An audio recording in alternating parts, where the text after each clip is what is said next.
Praise lord. దేవుని పరిశుద్ధమైన నామమునకు మహిమ కలుగునగాక. మన ప్రభువును మన రక్షకుడైన యేసుక్రీస్తు పరిశుద్ధ నామంలో మీ అందరికీ కూడా నా హృదయపూర్వకమైన వందనములు తెలియజేస్తున్నాను. ప్రియులారా, దేవుడు మనలను గడిచిన దినములన్నీ కూడా తన రెక్కల చేత భద్రపరచి తన కృపలో మనలను కాపాడుచు తన దయను తన వాత్సల్యం మనకు చూపిస్తూ ఈ యొక్క అపాయకరమైనటువంటి దినములలో, ఈ దుర్దినములలో ప్రభు ఎన్నడూ మన చేయని వీడివాక మనలను కాపాడుతూ మనలను కనికరిస్తూ కృప చూపిస్తూ మనలను ప్రభు కాపాడుచున్నారు.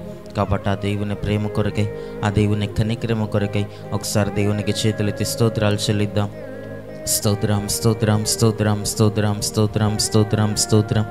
ఈ దినమంతా కూడా మన జీవితకాలం అంతా కూడా ఆయనకి ఇష్టలుగా కృతజ్ఞులుగా దేవుని చిత్తమును నెరవేర్చే వారలమ్మగా మనం ఉండటకు ప్రభు కృప చూపినట్లుగా దేవునికి స్తోత్రాలు చెల్లిద్దాం. స్తోత్రం స్తోత్రం స్తోత్రం స్తోత్రం స్తోత్రం స్తోత్రం స్తోత్రం స్తోత్రం. ఆమేన్. మంచిది, కొద్ది నిమిషాల్లో దేవుని యొక్క వాక్యమును మనము ధ్యానించుకుందాం. చూడండి, బైబిల్ గ్రంథంలో నుండి దేవుని యొక్క వాక్యమును మనము ధ్యానించుకున్నట్టు కొరకు సామెతల గ్రంథము, సామెతల పుస్తకము 28వ అధ్యాయము 13వ వచనాన్ని బైబిల్ గ్రంథంలో మనం చూచినప్పుడు అక్కడ ఈ విధముగా వ్రాయబడుతూ ఉన్నది: అతిక్రమములను దాచిపెట్టువాడు వర్ధిల్లడు, వాటిని ఒప్పుకొని విడిచిపెట్టువాడు కనికరము పొందును అనే లేఖన భాగంలో మనము చూస్తూ ఉన్నాం. దేవునామానికి మహిమ కలుగునగాక. హల్లెలూయా.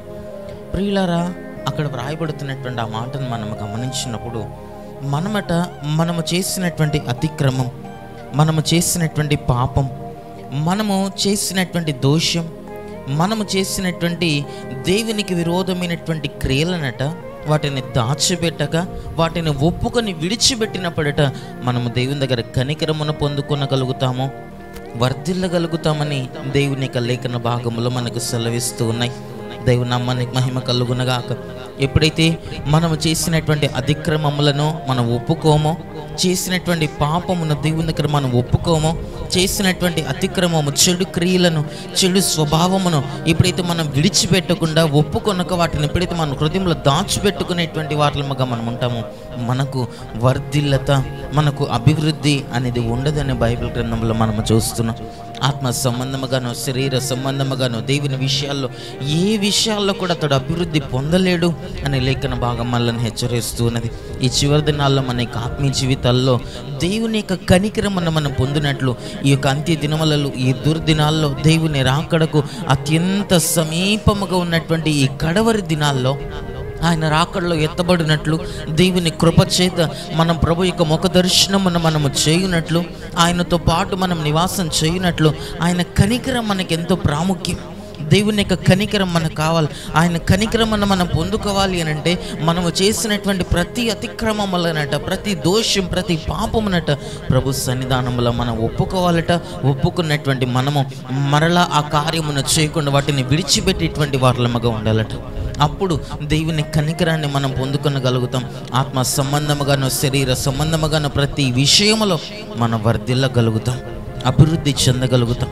ప్రతి పని చేసిన ఆ పనిలో ఆశీర్వాదాన్ని చూడగలుగుతాం.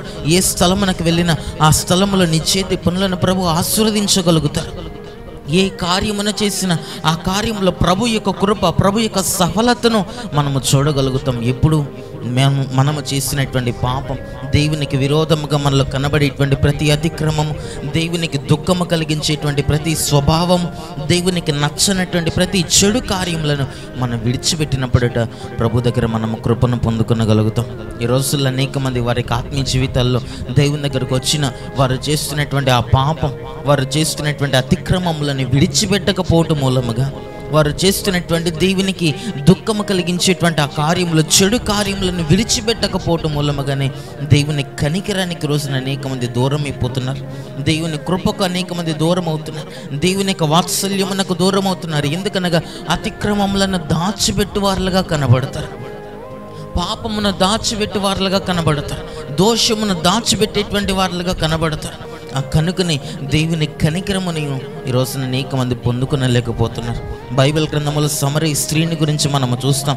ఆమె దేవుని దగ్గరికి వచ్చినప్పుడు పాపమును, శాపమును ఆమె కుండ మోసుకుంటూ వచ్చింది. ఆమె దేవుని దగ్గరకు వచ్చేటప్పుడు, సర్వోన్నతుడైనటువంటి ఆ దేవుని దగ్గరకు వచ్చేటప్పుడు, నిత్య జీవపు ఓటైనటువంటి యేసుక్రీస్తు ప్రభు దగ్గరకు ఆమె వచ్చేటప్పుడు పాపమును మోసుకుంటూ, కొండలో శాపమును మోసుకుంటూ, ఆ పాపమున శాపకరమైన జీవితాన్ని మోసుకుంటూ దేవుని దగ్గరకు వచ్చింది. కానీ దేవుని దగ్గర నుండి తిరిగి తన గృహమునకు వెళ్ళేటప్పుడు, తిరిగి తన గ్రామమునకు వెళ్ళేటప్పుడు తన పాపము ఏదైతే తాను మోసుకొని వచ్చిందో ఆ కుండను దేవుని దగ్గరే వదిలివేసి వెళ్ళిపోయినట్లుగా బైబిల్ గ్రంథం మనకు సాక్ష్యం ఇస్తుంది.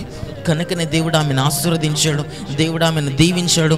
అనేక మందికి దీవెనకరముగా మార్చబడింది, అనేక మందిని దేవుని దగ్గరకు తీసుకుని రాగలిగింది. ఈ రోజున మనము కూడా ఆ సమరయ స్త్రీ వల్లే ఉండాలని మనం ఆమెను గురించి మనం నేర్చుకోగలుగుతున్నాం.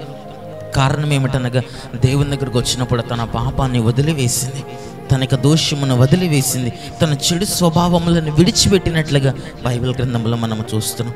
మనము కూడా మన యొక్క ఆత్మీయ జీవితాల్లో ప్రభు దగ్గరకు వచ్చినప్పుడు ప్రతి పాపమున మనం విడిచిపెట్టాలి, ప్రతి అతిక్రమమును మనం విడిచిపెట్టాలి, ప్రతి దోషమును మనం విడిచిపెట్టాలి. పూర్వ దినముల్లో మనం ఒకవేళ పాపమును చేసి ఉంటే, ఒకవేళ దేవుని దగ్గర మనము తెలుసో తెలియకో చేసినటువంటి ప్రతి అతిక్రమమును దేవుని దగ్గర మనం ఒప్పుకొని వాటిని విడిచిపెడితే ఆయన మనల్ని కనికరిస్తాడట, క్షమిస్తాడట, కృప చూపిస్తాడట. కానీ దాన్ని ఒప్పుకొనకుండా మనము దాచిపెట్టుకున్నామా, దేవుని కృపకు మనము దూరం అయిపోతామట, దేవుని కనికరానికి మనము దూరం అవుతాం, దేవుని వాత్సల్యమునకు మనము దూరం అవుతాం. కనుక ప్రియులారా, ఈ చివరి దినాల్లో దేవుని దగ్గరకు వస్తున్నటువంటి మనం ఆయన రాకడలో ఎత్తబడటానికి మనకు కనికరం కావాలి, మనకు కృప కావాలి. ఆ కృపను పొందుకున్నట్టు కొరకు ప్రతి పాపాన్ని విడిచిపెట్టాలి, ప్రతి అతిక్రమంని విడిచిపెట్టాలి. దాన్ని దాచిపెట్టుకొనక ప్రభు దగ్గర ఒప్పుకొని మనం విడిచిపెట్టగలిగితే ప్రభు సహాయం, ప్రభు కనికరం, ప్రభు వాత్సల్యమును ప్రభు మనకి చూపించి ఆయన కనికరము ద్వారా మనలను క్షమించి తన రాజ్యంలో నివాసం చేసే కృపను ప్రభు మనకు అనుగ్రహించగలుగుతారు. కనుకట్టి కృపాటి ధన్యతను ప్రభు మనకిచ్చి ఈ చివరి దినాల్లో దేవుని సన్నిధానంలో ఆయనకి ఇష్టలుగాను ప్రతి పాపమును విడిచిపెట్టి దేవుని చిత్తమును చేయవార్లముగాను మనం ఉండుటకు ప్రభు మనకందరికీ కృపనిచ్చునుగాక. ఆమేన్. కన్నులను మూసుకునండి, ప్రార్థన చేసుకుందాం. మహాపరిశుద్ధుడా, దయగలిగిన మా ప్రభువానికి స్తుతులు స్తోత్రములు చెల్లిస్తున్నాం. ఈ ఉదయకాలం ప్రభా, మీరు మాకు అనుగ్రహించిన నీ మాటలను బట్టి నీకు స్తోత్రములు. అతిక్రమములను దాచిపెట్టువాడు వర్ధిల్లడు అని మేము చూస్తున్నాం. ప్రభా, మా ఆత్మీయ జీవితాల్లో అతిక్రమములను ఎన్నడని మేము దాచిపెట్టగా, నీకు విరోధముగా, నీకు ఆయాసముగా, నీకు దుఃఖకరముగా మేము చేసిన ప్రతి పాపమును ఒప్పుకొని వాటిని విడిచిపెట్టుటకు మాకు కృపను అనుగ్రహించండి, మాకు సహాయం దయచేయండి. నీ నిత్య రాజ్యం కొరకు మమ్మల్ని అందరినీ సిద్ధపరచండి.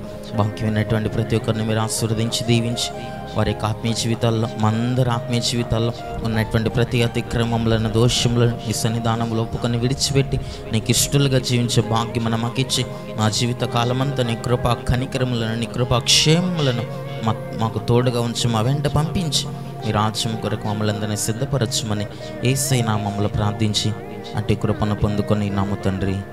ఆమేన్.